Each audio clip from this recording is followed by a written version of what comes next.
The sky above Earth's outer orbit was no longer dark. It was filled with massive shapes that blocked the stars like moving shadows. Alien ships, thousands of them, hung in perfect silence. They did not fire. They did not speak. They simply waited. Breaths. Humanity had never seen anything like this. Every telescope, every satellite, every military sensor pointed at the same terrifying truth. The Exilarian Dominion had arrived, the strongest empire ever recorded by human science. A civilization so old that Earth was still molten rock when their first cities rose. Panic spread across the planet. Governments argued.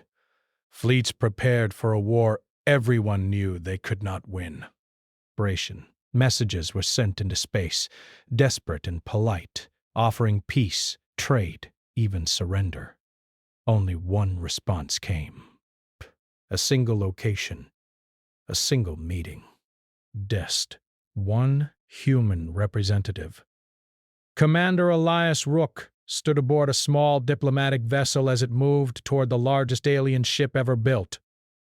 He was not chosen because he was the bravest or the smartest. He was chosen because he was calm when others were afraid. Elias had lived through wars.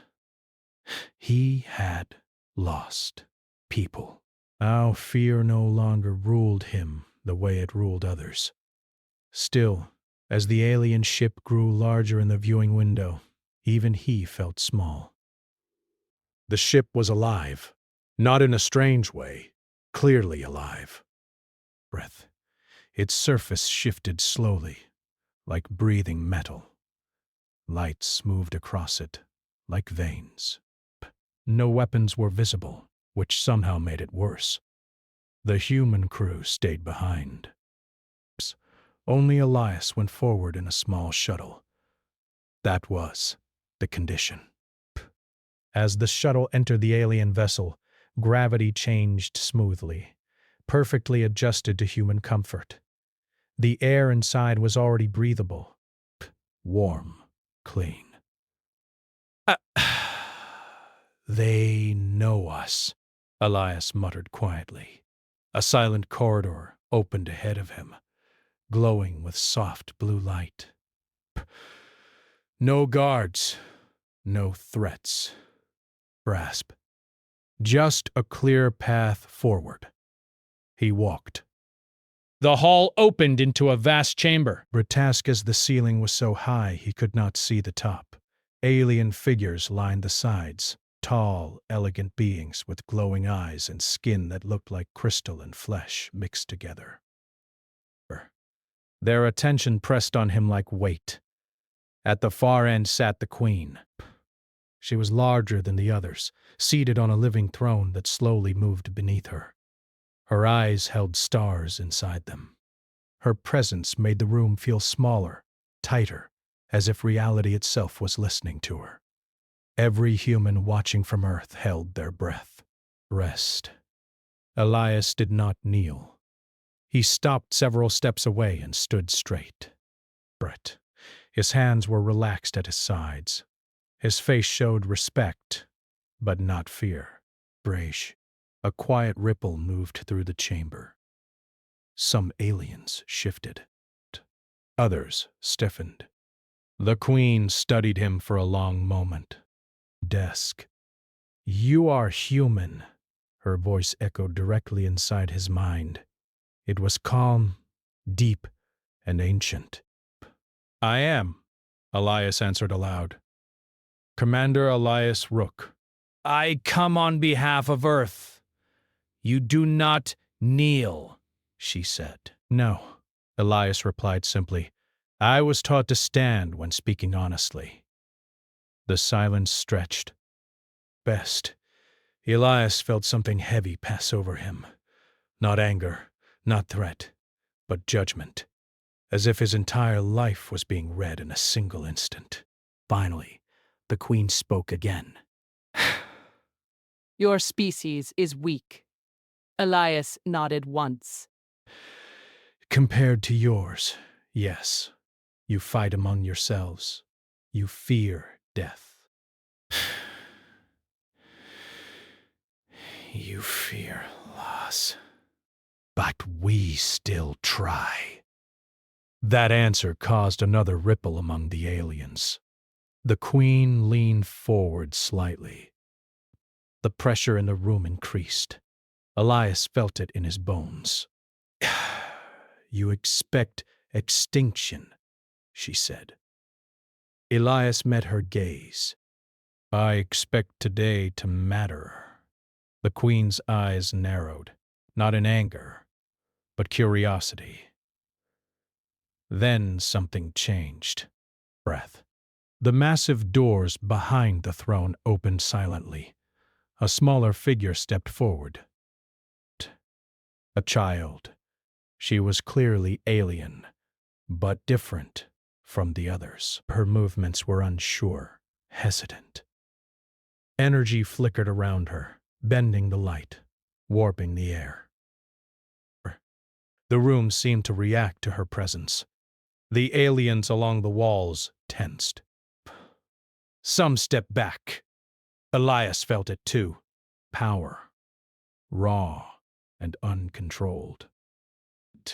Enough to destroy ships. Enough to end worlds. The child's eyes, bright and unstable, locked onto him. The Queen stood. Bration. The entire chamber lowered their heads. The Queen walked down the steps of her throne until she stood directly in front of Elias. She was close enough now that he could feel the warmth of her presence. Then, to the shock of everyone watching across the galaxy, she leaned down and whispered, "My daughter only wants you to be her father." The words hit Elias harder than any weapon ever could. For a moment, he thought he had misunderstood. What?" he said quietly. The Queen straightened. Her face showed no emotion, but her eyes were heavy with something Elias recognized. Worry. She has rejected every mentor, the Queen continued, her voice once again filling the chamber. She has destroyed those who tried to control her, but she fears those who fear her. The child took a small step forward. Elias did not move. She saw you, the Queen said, standing when all others kneel, calm when surrounded by death, honest without threat. The child reached out slightly, then stopped, unsure. She says you feel safe.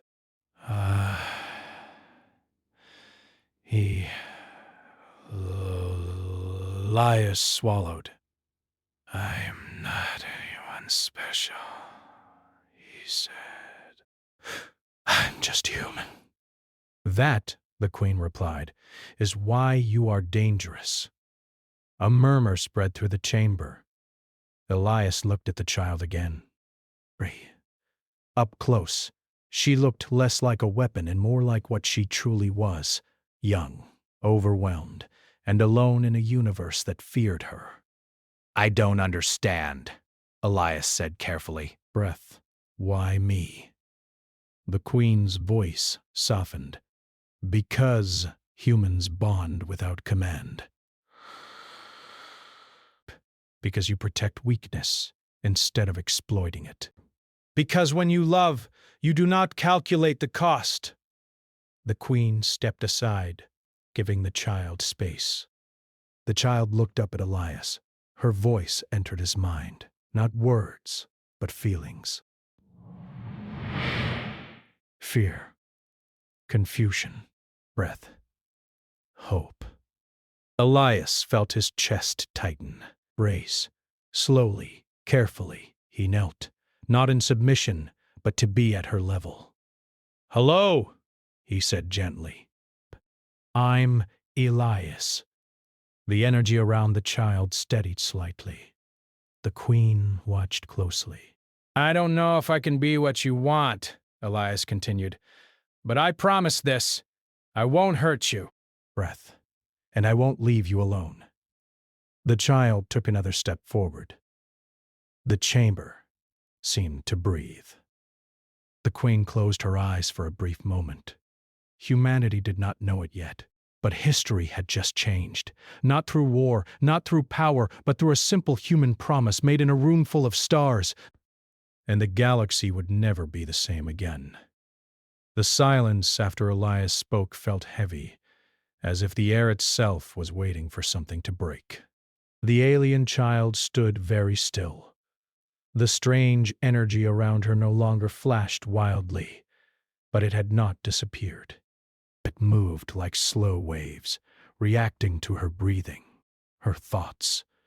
Every alien in the chamber remained tense, ready for disaster. Elias stayed kneeling. His heart beat fast, but his face stayed calm.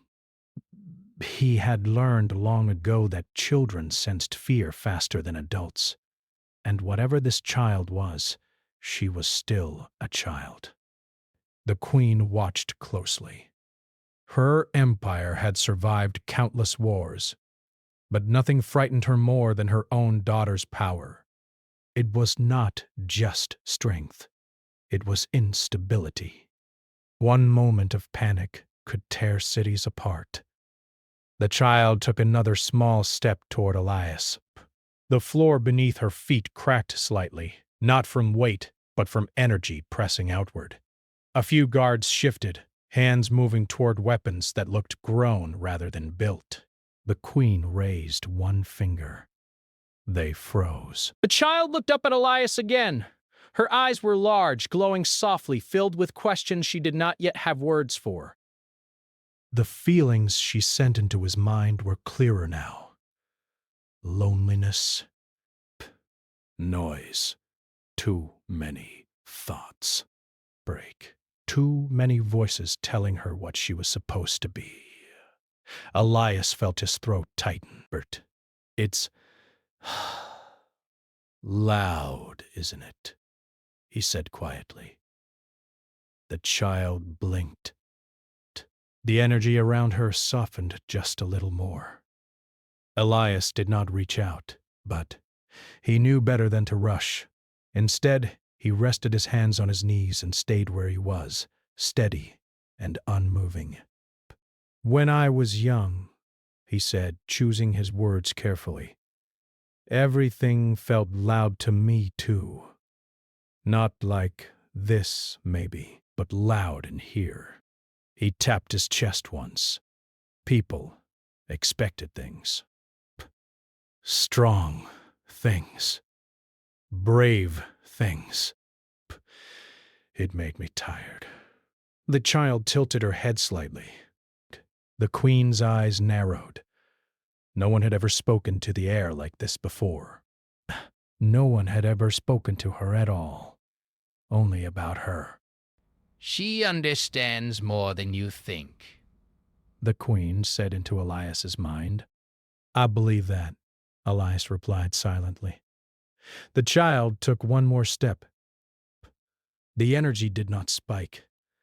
That alone shocked the watching aliens. She is stabilizing. One of the elder advisors whispered, fear and disbelief mixing in his voice. The queen said nothing.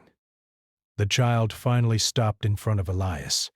She hesitated, then slowly lowered herself to sit on the floor across from him, copying his posture without realizing it. Breath. The room seemed to release a breath it had been holding for years.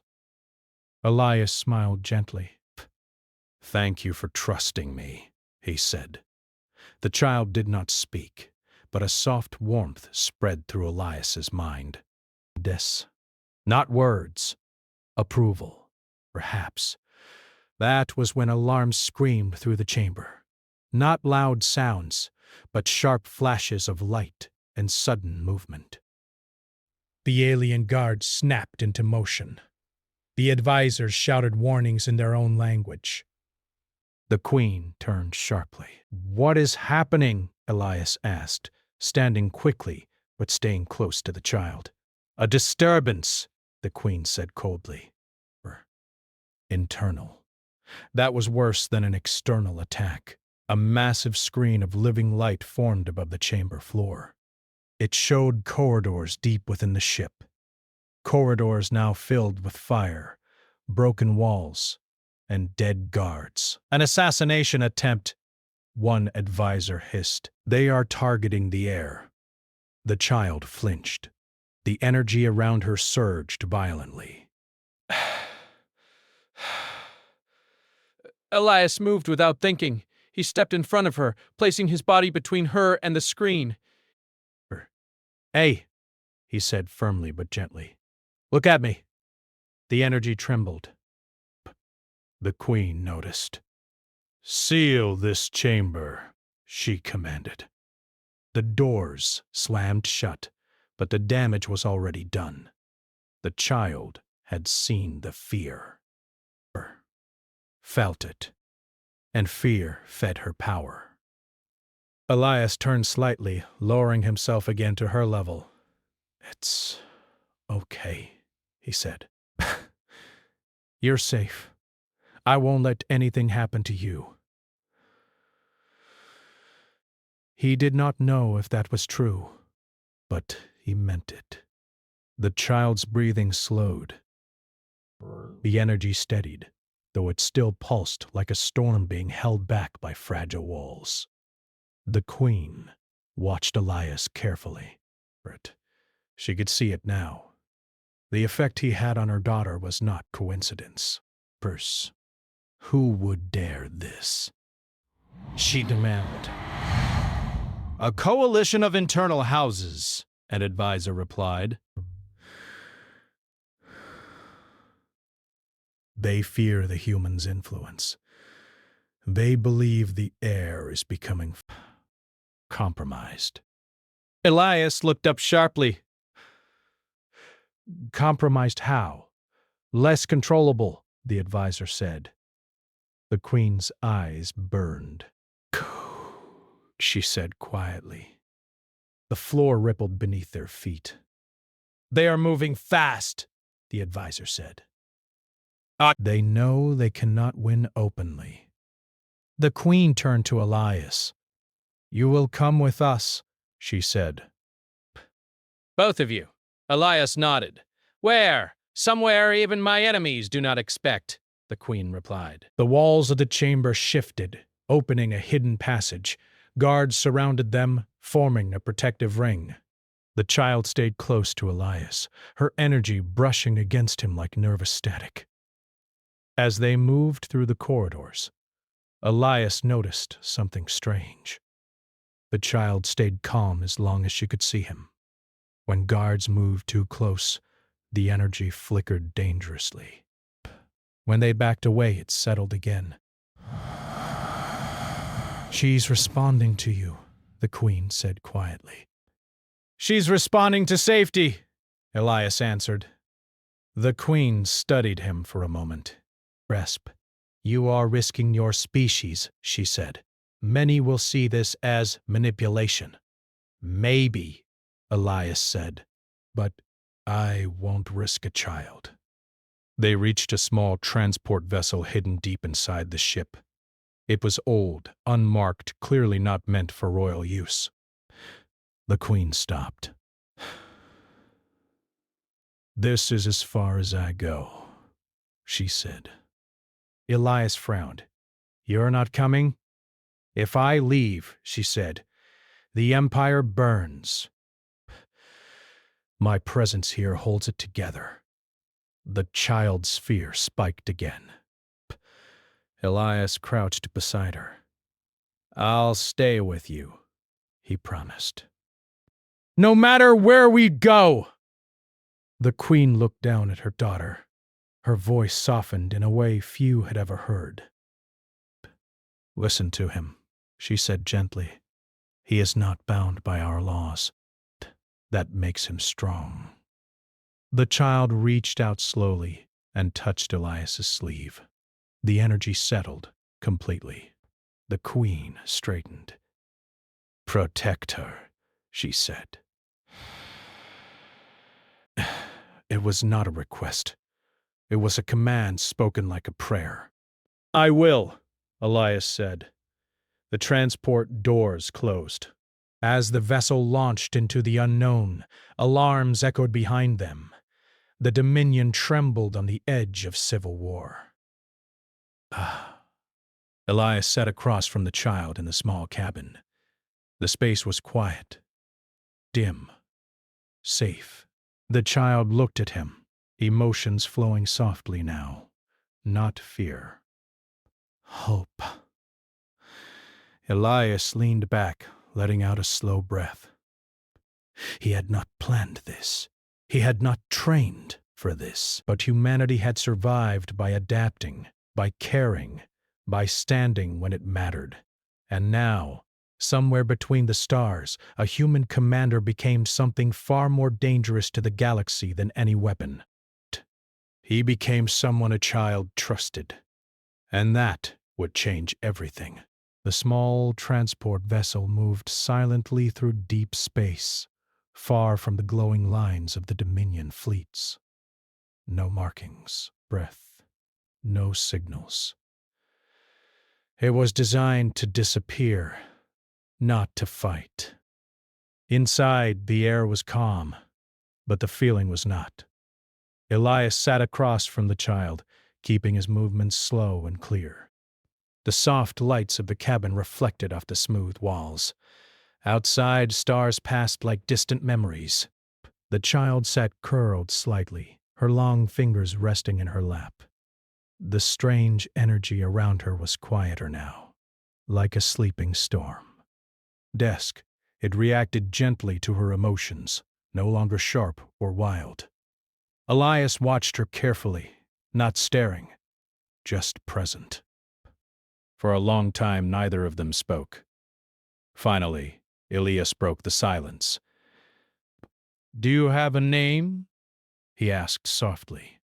The child hesitated, break. Ripple of emotion passed through the air. Names. Expectations. Roles. She looked down, then sent a simple feeling into his mind. A sound, more like a shape than a word. "Lyra," Elias said slowly, testing it. The energy warmed.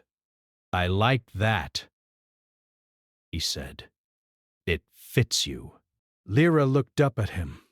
For the first time, her eyes did not glow with fear or confusion. First, they glowed with curiosity. Outside the ship, space twisted. Brace. Without warning, the vessel shook hard. Lights flickered. A sharp alarm sounded. Elias grabbed the side of his seat. What was that?" he muttered. The ship's systems spoke in a flat tone. Unidentified gravity surge. Multiple objects exiting fold space. Lyra stiffened. The energy around her surged. Elias stood quickly and moved closer, holding up one hand. "Hey," he said. "I'm here." The energy slowed, though it still pulsed.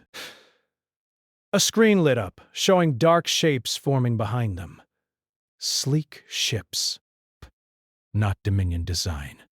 Smaller. Faster. "They followed us," Elias said quietly. Lyra felt his tension and reacted. The walls creaked slightly as power pressed outward. Elias knelt beside her. "Listen to me," he said calmly. "I need you to breathe with me." He demonstrated, slow and steady. In, out. The energy followed his rhythm. The ship lurched again. A blast struck the shields, sending sparks across the console. "They're firing," Elias said. Lyra's fear spiked. Images flooded Elias's mind. Pain. Noise. Despair. "No," he said firmly but gently. "Not like that. You don't have to fight. But the ships were closing in fast. The transport was never meant to survive combat. Elias made a decision. Lyra, he said, can you do something small? Not big. Just push us. Confusion mixed with fear.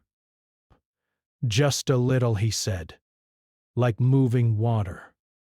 She hesitated. Elias placed one hand on the floor between them. I trust you, Brace. That mattered. Lyra closed her eyes.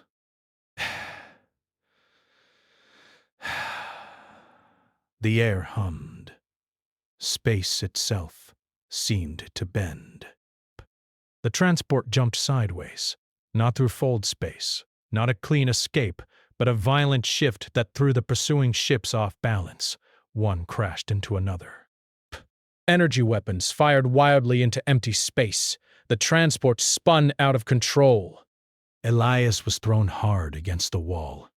Pain exploded through his shoulder. Lyra screamed. Not a sound, but a wave of emotion that shook the cabin. Stop! Elias shouted through the pain. It's okay. You did it. The ship stabilized, engines screaming in protest. The enemy ships were gone. Silence returned, broken only by warning beeps. Elias slid down the wall, breathing hard. Lyra rushed to him, panic flooding outward. I'm okay, Elias said, forcing a smile. See? Still here. He carefully moved his arm. It hurt, but it worked. Lyra's energy settled, shame and fear mixing together. You didn't hurt me, Elias said. You saved us. That was new. No one had ever told her that before. The ship drifted for hours after that. Systems damaged but functional. Elias set a course for a nearby uninhabited system shown on the ship's maps. When they finally landed on a barren moon, the silence felt heavy but safe. The moon had no atmosphere, but the ship's shields allowed them to step out onto the surface. Gray dust stretched endlessly beneath a black sky filled with stars. Psst! Elias stood beside Lyra, both of them looking out at the empty horizon. No one here, Elias said. No expectations. Lyra felt the quiet and relaxed. The energy around her faded to a soft glow. They spent days there. Elias fixed what he could on the ship. He showed Lyra simple human things. How to stack stones. How to follow patterns. How to sit quietly and listen. He told her stories, not of war or heroes, but of ordinary people, of mistakes, of kindness. Ba. He glances around in desperate. Lyra listened. The energy responded to her moods, slowly becoming something she could understand. One night, as they sat watching distant stars, Lyra sent a clear thought into Elias's mind. Why do you stay? Elias was quiet for a long moment. Because someone stayed for me, he said, when I needed it. That answer stayed with her. Far away, the Dominion burned with tension. Factions argued. Operation. Fleets moved. Some demanded the human be killed, burst. Others whispered that the air was changing. The Queen watched it all. She is calmer, an advisor reported. More stable? And the human? The Queen asked. He has not contacted his people. He protects her without demand. The Queen closed her eyes. Humans, she said softly, always dangerous in the quiet ways. Back on the moon, Elias woke suddenly one night. Something was wrong. The stars above flickered unnaturally. Lyra sat up, fear spreading. They were not alone. Ships emerged from space, many more this time. Not assassins. Not Dominion. A coalition fleet. They had found them. Elias stood slowly, placing himself in front of Lyra. Burra. This is going to be hard, he said quietly. But you are a person. Remember that. Lyra felt his resolve and mirrored it.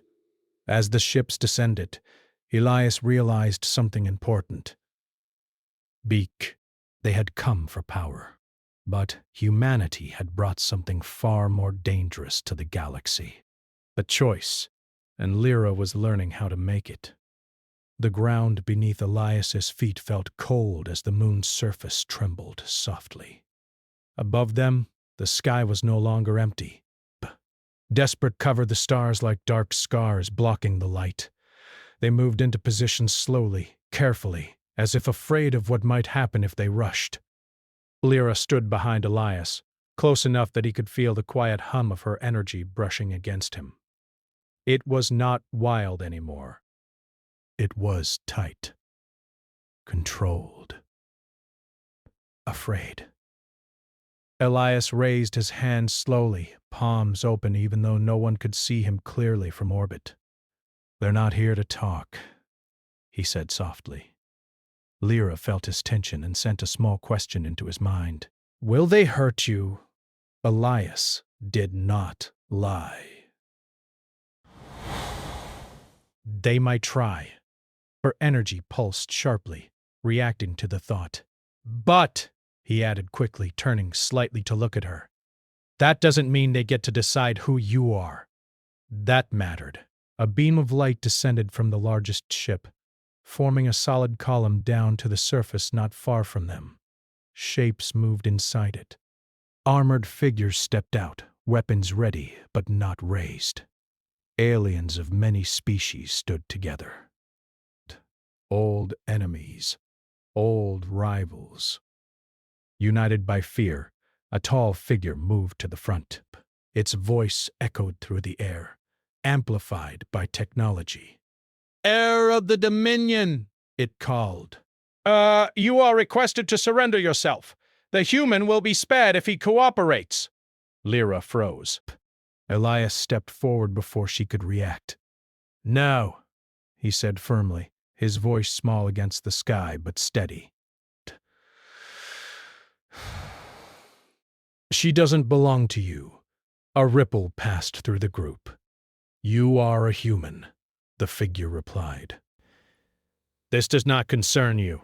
Elias laughed once, short and sharp. "That's where you're wrong." He took a slow breath. "She is not your weapon. She is not your prize." "She is, child," murmurs spread among the aliens. "She is a threat," another voice snapped. "Her power could end civilizations." "Power doesn't decide that," Elias replied. "Choices do." Lyra's energy trembled. Inside her mind, fear and anger fought each other. Images rose, cities breaking, screams. Chaos. The things they expected her to become. Elias felt it and turned fully toward her. "Look at me," he said. She did. "You don't owe them anything," he said quietly. "Not fear, not obedience, not destruction." But the fleet above shifted. Weapons powered up. "They will fire," Elias realized. Lyra felt the danger clearly now. 1,000 lives balanced on her next emotion. She could end it all. She knew that. The power inside her answered easily, ready to explode outward. Elias stepped closer, placing himself directly in front of her. "If you choose to protect," he said, "do it your way, not theirs." A blast hit the ground nearby, throwing dust and stone into the air. The shockwave knocked Elias to one knee. Lyra cried out, energy surging dangerously. "Lyra!" Elias shouted over the noise. "Breathe!" He forced himself upright despite the pain. "They're afraid," he said. "And fear makes people cruel." "But you don't have to answer fear with fear." Another blast struck closer. The coalition forces were losing patience. "Last warning!" a voice thundered. "Surrender or be neutralized." Lyra's vision blurred with emotion. She saw Elias, hurt, tired, still standing. She felt his belief in her, unshaken. Breath. Slowly, painfully, she made a choice. Instead of releasing outward, she pulled the energy inward. The ground stopped shaking. The air grew heavy, dense, like a held breath. Elias felt it and understood. "She's holding it back," he whispered. Lyra raised her hands, not in attack, but in control. A massive, invisible field spread out from her, not destructive, but firm. The incoming energy blast slowed, bent, then stopped entirely, frozen in place like sparks trapped in glass. The coalition ships faltered. Their weapons could not move forward. Gasps echoed across open channels. "She's restraining herself," someone whispered. Lyra stood shaking, sweat forming on her skin. Holding back was harder than releasing.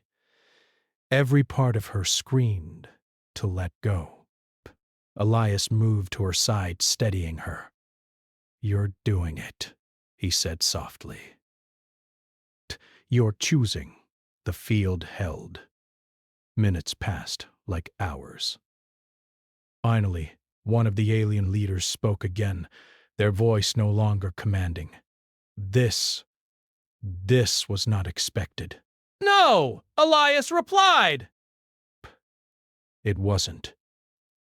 The coalition ships began to withdraw slowly, cautiously, like animals backing away from fire. "We will reconsider," the voice said. "This changes things." The beam of light faded. The ground was quiet again. Lyra collapsed to her knees, exhausted.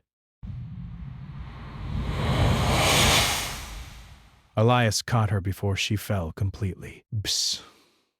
It's okay," he murmured. "You did great." Her energy faded to a faint glow. Far away, deep within the Dominion, the Queen watched the recordings in silence. She chose restraint, an advisor said. "Against fleets." The Queen's lips curved slightly. "She chose humanity." She replied. The political impact was immediate. Across the galaxy, messages spread. Fear turned into uncertainty. Uncertainty into debate. The air was not uncontrollable. She was learning, Britt, and a human was teaching her. Elias and Lyra did not celebrate. They left the moon quietly, returning to the damaged transport. As it lifted off, Elias looked back once at the empty surface. "That could have gone very differently," he said. Lyra sent a tired feeling into his mind. But it didn't. As they entered space, new signals appeared, not hostile. Dominion codes. The Queen's voice filled the cabin. You have done what my empire could not, she said. You have shown the galaxy a different future. Elias exhaled slowly. She did it, he corrected. I just stood with her. That, the Queen replied, is what makes it powerful. She paused. Return, she said. It is time for the galaxy to see what you have made together. Lyra looked at Elias, uncertainty mixing with trust. Whatever happens, Elias said, meeting her gaze, we face it together. The transport turned toward the heart of the Dominion. Behind them, the stars felt different, because the universe had just learned something dangerous. That power guided by care is stronger than power ruled by fear. Grasp, and that humans, when protecting someone they love, can stand between worlds and refuse to move. The Dominion capital filled the stars like a living world made of light and structure. Bowers curved instead of rising straight. Energy flowed through the city like blood through veins. Ships from 100 species waited at a careful distance, watching. The return of the Queen's transport did not go unnoticed. Elias stood inside the ship beside Lyra as they approached. She was quiet, but not afraid the way she once had been. Her energy stayed close, calm, steady. Not gone, never gone, but understood. You don't have to do anything today, Elias said gently. Just be you. Lyra sent a small feeling into his mind. Not words. Trust. The ship landed in the central spire, the heart of the Dominion. Thousands watched through screens across the galaxy. This was no longer just a family matter. It was history. The doors opened. The Queen stood waiting. She did not sit on her throne this time. She stood alone, her full height visible, her presence commanding the space without effort. Behind her were advisors, leaders, and representatives of many worlds. None spoke. Lyra froze for a moment. Elias did not push her forward. He simply stayed beside her. The Queen stepped closer. My daughter, she said, her voice warm but careful. Lyra felt the weight of generations in that word. Expectations, fear, duty. She took one step forward. Then she stopped and looked at Elias. He nodded once. Lyra continued. The energy in the chamber shifted, but it did not surge.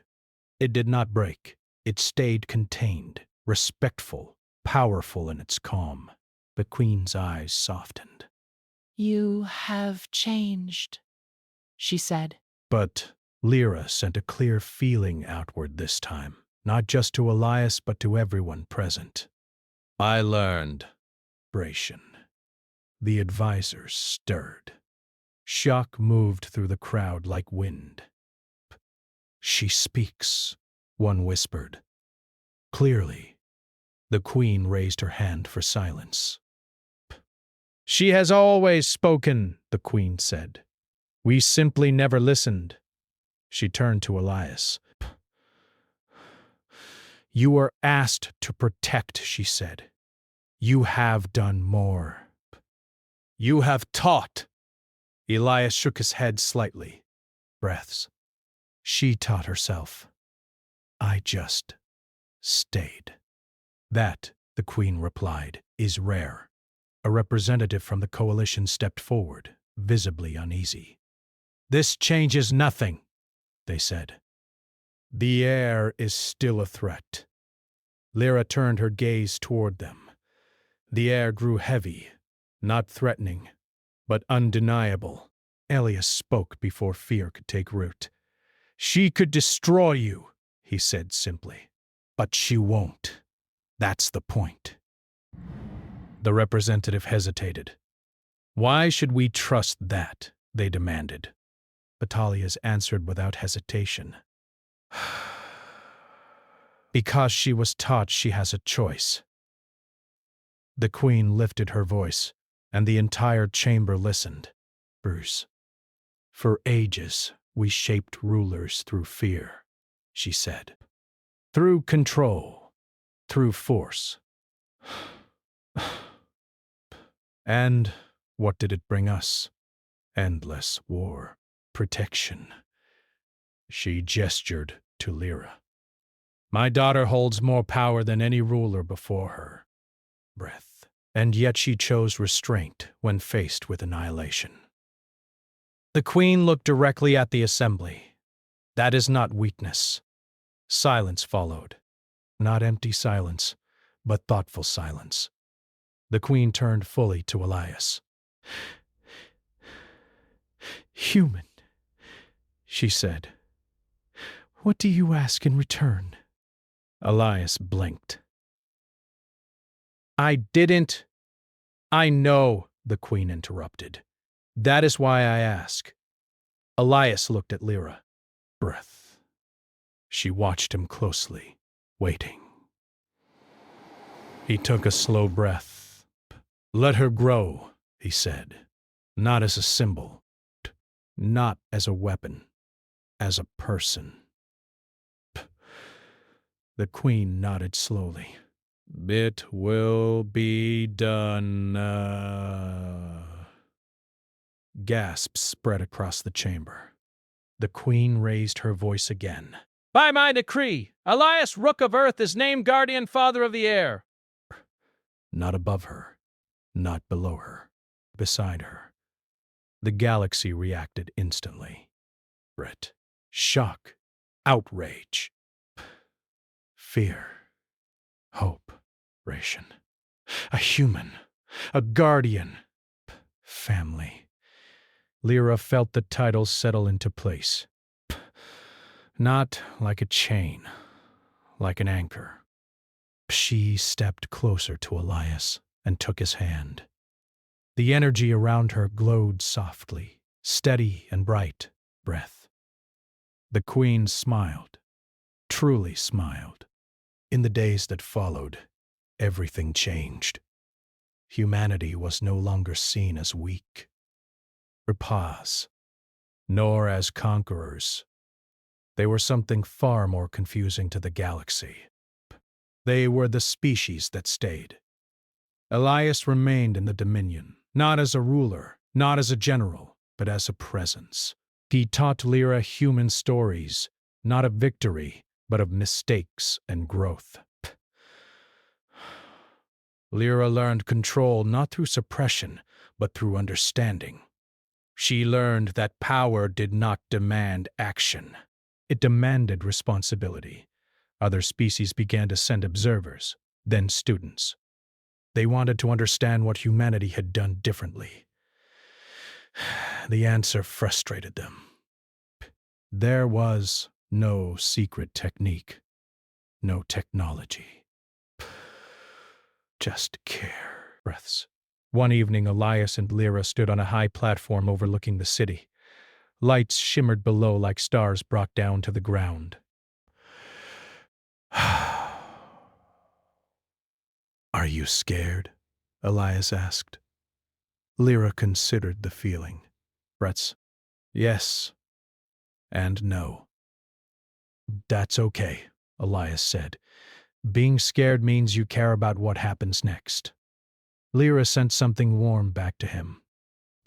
Father. Elias closed his eyes for a moment. Far across the galaxy, humans watched the news feeds in disbelief. A human had not conquered an empire. He had helped raise its future. Wars slowed. Not stopped, but slowed. Because now, every leader had to consider the heir who chose restraint over destruction. And the human who taught her that strength could be gentle. The queen watched her daughter from a distance and felt something unfamiliar. Peace. History would record this era differently. The Tess Patrocide, not as the age when humanity rose through fire, but as the moment the galaxy learned a dangerous truth. Perfect. That humans do not rule through fear. They do not dominate through force. Pand. They change the universe by standing still, offering a hand, and refusing to abandon those who need them. And when the stars needed a parent more than a conqueror, humanity answered.